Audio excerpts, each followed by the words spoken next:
আজকে আমি আপনাদের সম্মুখে লা শারীকা লাহু অর্থাৎ আল্লাহ তাআলার সাথে কোনো শরীক নাই সেই বিষয়ে আলোচনা করব ইনশাআল্লাহ।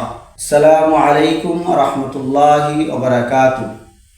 ইন্নাল হামদালিল্লাহ ওয়া কাফা ওয়া সালামুন আলা ইবাদিহিল্লাযিনা ইসতাফা। খেদমতে ইসলাম সাজিদ মিডিয়ার পক্ষ থেকে সবাইকে আন্তরিক শুভেচ্ছা ও অভিনন্দন। আজকে আমি আপনাদের সম্মুখে লা শারীকা লাহু অর্থাৎ আল্লাহ তাআলার সাথে কোনো শরীক নাই সেই বিষয়ে আলোচনা করব ইনশাআল্লাহ।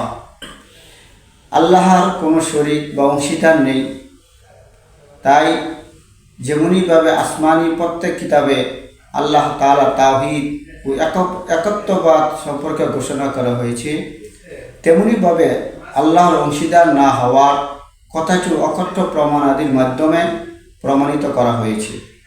বিশেষত কুরআনুল কারীমের বিভিন্ন জায়গায় বিভিন্ন যুক্তি প্রমাণাদির মাধ্যমে একথা প্রমাণ করা হয়েছে আল্লাহর কোনো শরীক নেই। যেমন পবিত্র কুরআনে বলা হয়েছে সূরাতুর রুম, আল্লাহুল্লাযী খালাকাকুম সুম্মা রাযাকাকুম সুম্মা ইউমীতুকুম সুম্মা ইহয়ীকুম হাল মিন শুরাকাইকুম মান ইয়াফআলু মিন যালিকুম মিন শাইইন সুবহানাহু ওয়া তাআলা আম্মা ইউশরিকুন। অর্থাৎ আল্লাহ ওই সত্তা যিনি তোমাদের সৃষ্টি করেছেন, অতঃপর তোমাদের রিজিক দিয়েছেন, এরপর তোমাদের মৃত্যু দেবেন, এরপর তোমাদের জীবিত করবেন।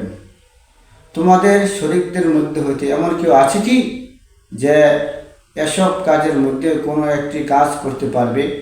আল্লাহ তাআলার সত্তা পবিত্র ও মহান, তারা যাকে আল্লাহর সঙ্গে শরীক করে।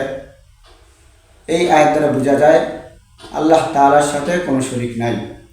অন্য একটি আয়াতে আল্লাহ তাআলা নবী করিম সাল্লাল্লাহু আলাইহি সাল্লামকে নির্দেশ দিয়ে বলেছেন, ওয়াকুলিল হামদুলিল্লাহিল্লাযী লাম ইয়াত্তাখিয ওয়ালাদান ওয়া লাম ইয়াকুল লাহু শারীকুন ফিল মুলকি ওয়া লাম ইয়াকুল লাহু ওয়ালিয়্যুম মিনাজ যুল্লি ওয়া কাব্বিরহু তাকবীরা।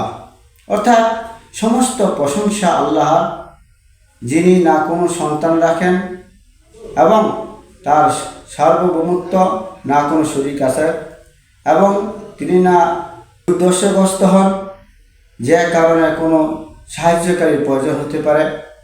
সুতরাং আপনি সম্রাট তার মহত্ব বর্ণনা করে থাকুন। অর্থাৎ এই আয়াতের মাধ্যমে বোঝা যায় যে আল্লাহ তাআলার সাথে কোনো শরীক নাই।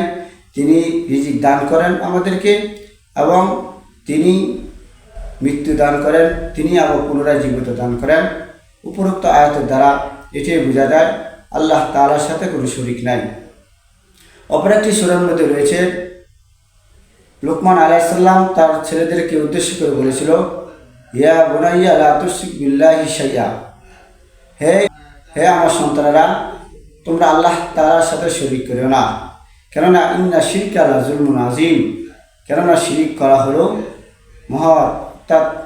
অনেক খারাপ একটি গুনাহ, অনেক বড় একটি গুনাহ, জুলুম, এতে তোমরা শিরিক করিও না।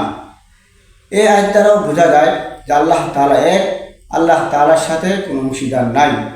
আশা করি আপনারা সকলেই লা শারীকা লাহু, আল্লাহর সাথে কোনো শরীক নাই, সেই বিষয়টা বুঝতে পেরেছেন।